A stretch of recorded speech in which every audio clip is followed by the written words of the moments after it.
here, welcome back to the Gear Obsession channel. In this episode, I'm going to bring you another computer or IT related video.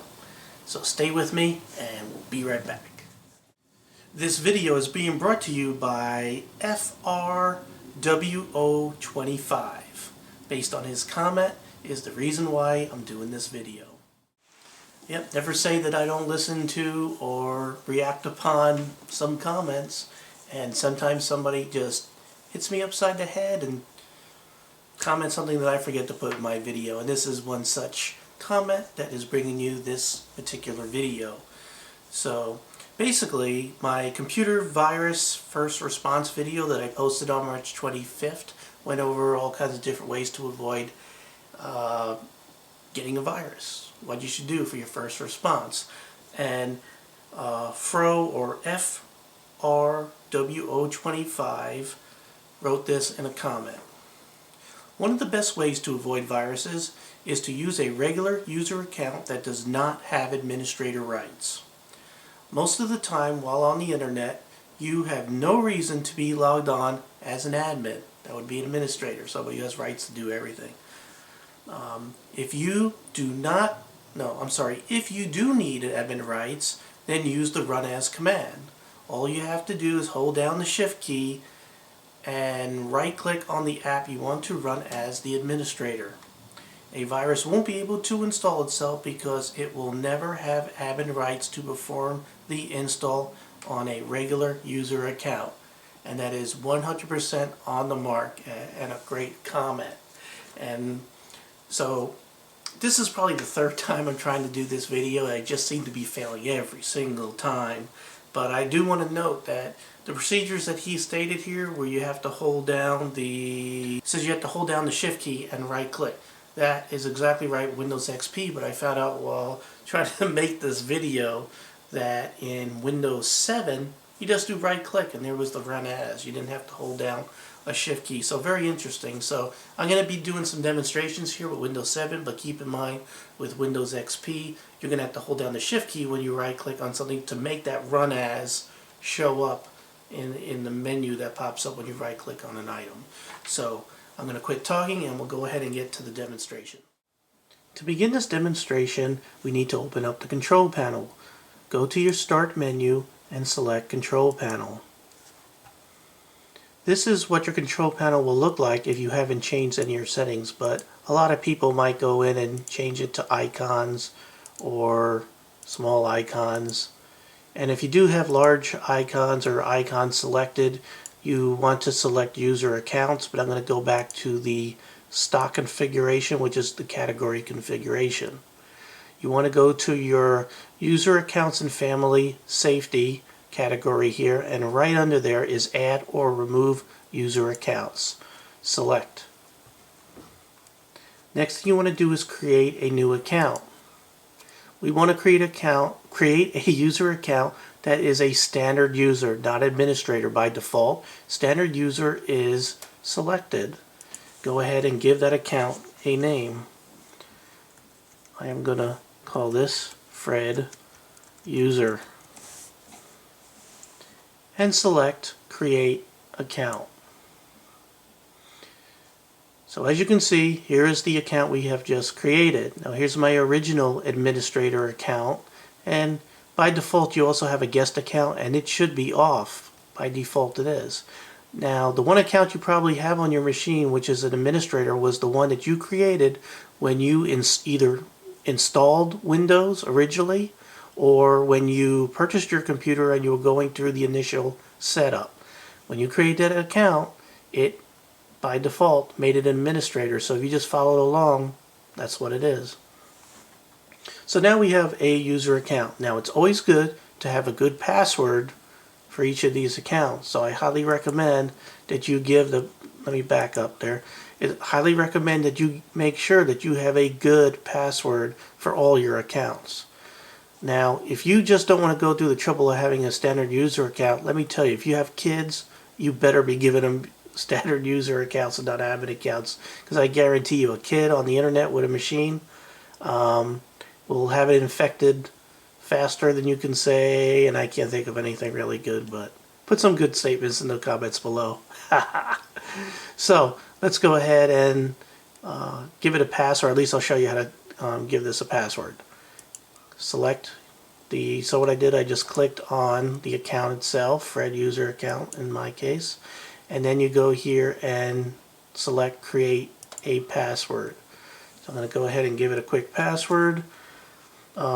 I would recommend something long with maybe some symbols and capitals and some numbers, but to keep things short in this video, I'm giving it something simple, but I guarantee you if you want something safe, you better make it numbers, letters, capitals, maybe even a symbol or two in there would be a very good idea.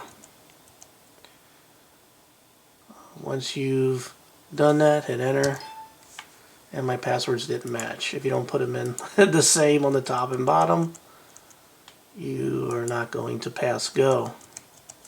There we go. Alright, so now it has a password. So the next thing we want to do is log on with this account, this standard user account that we have just created. I'm going to go ahead and log off.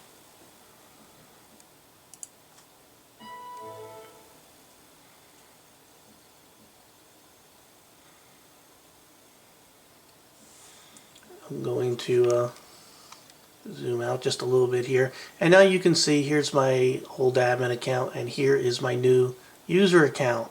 So I'm going to go ahead and select the user account. See, it's asking for a password. Enter the password.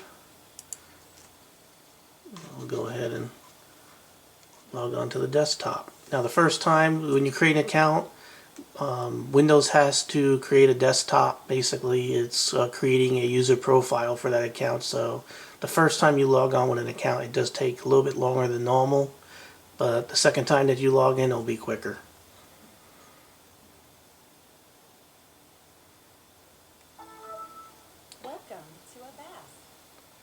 And there's Avast, one of my favorite antivirus programs, welcoming us to the wonderful log on as Fred user.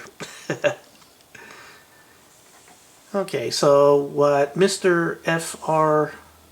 FRWO25 was saying is to run something as administrator.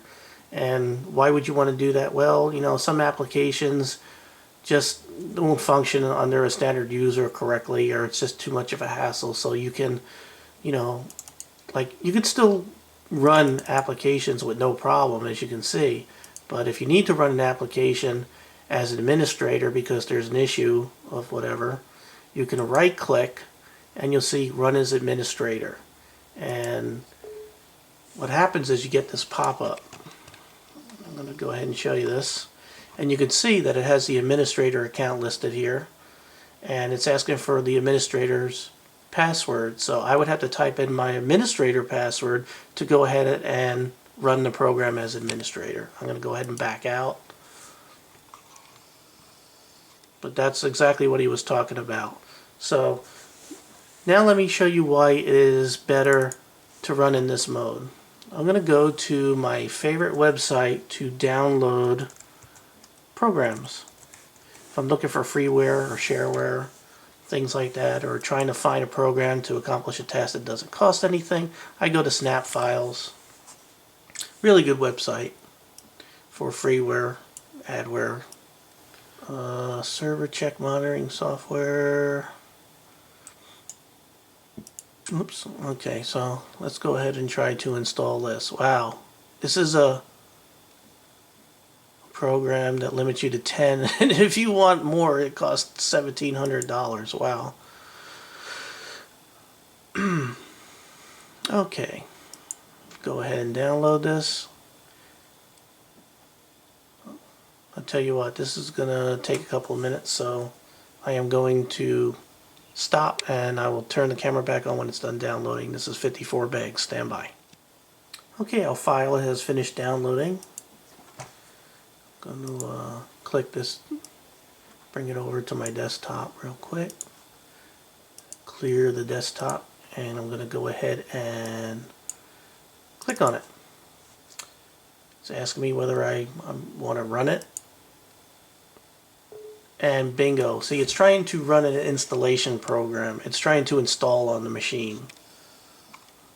basically what a virus would do. Like a virus, it would try to do things to your machine as far as installing itself in, separate files into different locations on your machine, maybe replace DLLs, modify your registry settings, it do all kinds of things that requires it to be installed. So this is what's going to happen if, like, you're cruising on the internet somewhere and somehow you click on something which you thought was just a link or something, and it tried to download and install something, you would get this.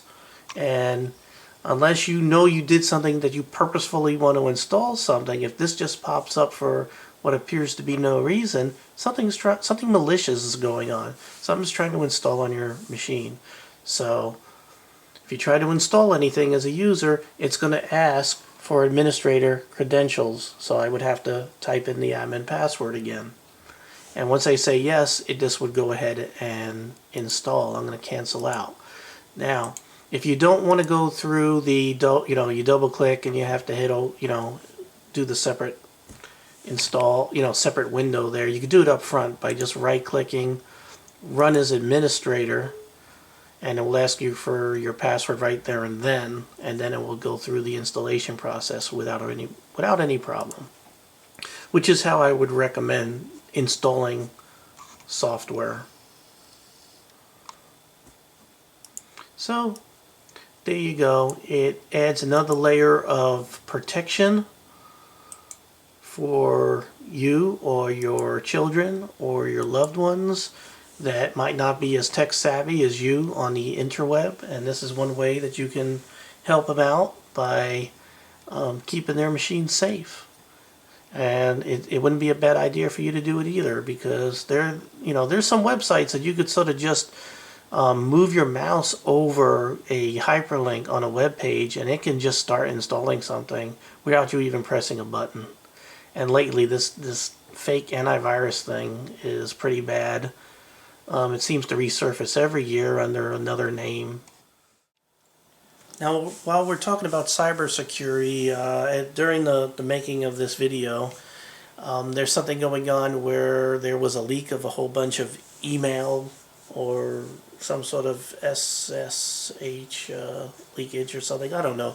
But I do know that everybody's getting emails from all their companies that they do business with, or credit cards, or buy stuff with, saying that your email might have been compromised. I want you to be careful, because if you're a savvy hacker, you could take advantage of this situation, because you could easily slide in, hey, I'm from Citibank and I need, we accidentally gave away your email. We need you to click on this link and re-verify everything, because guess what? That's a scam, and that scam seems to come back every single year or two. And what they're trying to do is they give you an email that looks just like something from Citibank, but when you click on that link, it's not going to Citibank, it's going to their web server somewhere, and they're trying to get you to put in your bank information or get some information out of you. So I'm almost suspecting that some hackers are going to try to take advantage of this situation with these leaked emails that just happened recently. So be careful. I don't want to see anybody, especially my friends, viewers, and subscribers, to get fooled. So hopefully these videos are helping you protect yourself better from all the bad crap out there. So again, I appreciate you all coming by. I appreciate the great comments again. Thank you very much, FRWO25, for the great comment. It made for a great video, and hopefully it educated all of us just a little bit more. Thank you very much, and have a great evening.